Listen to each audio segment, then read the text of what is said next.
The land kelpie thudded onto the hard ground.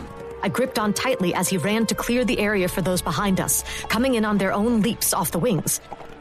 This was not going to be pretty. A battle cry crawled up from deep in my belly, and I swiveled my sword and cut through an arm. Bending forward, I shoved my dagger into the base of a man's neck, turning my face from the jet of blood. Kick! Keep moving!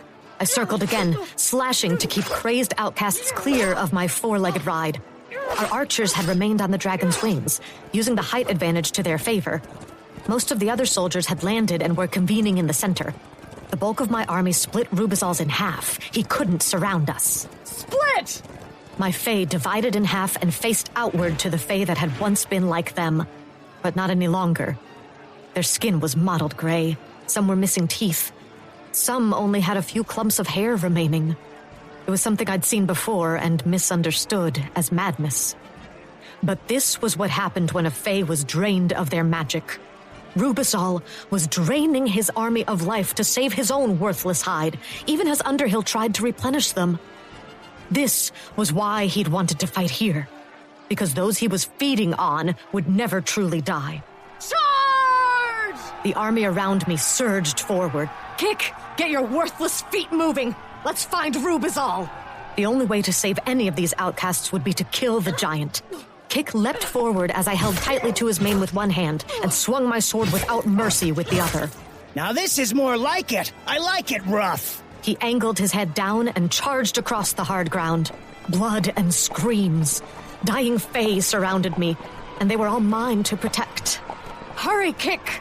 To my right, a gray-skinned fae lunged with a spear, and I cut the weapon away, swinging back and severing his head in the next breath.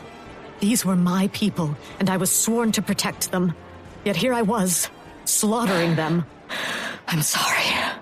There was a moment of pause, like the world around us froze. And then the footing below us shifted suddenly. Sand dunes shot up, towering over us in height, encompassing both armies. Bodies were flung left and right as fae tumbled into the valleys between the dunes, unable to keep up with Underhill's ruthless change. I'd been assured by Alva that this was the one place in this realm that never changed, but it appeared Underhill had decided to take an active role in this shitstorm. Sand! I hate it when she does this. Underhill, you're a miserable bitch! I didn't disagree with Kick. Our battle would be harder in the sand, but I wasn't about to call Underhill a bitch out loud. Kick started to sink into the sand, so I leapt off and scrambled away from him. Meet me if you can, otherwise I'll kill him without you. Goddess be damned.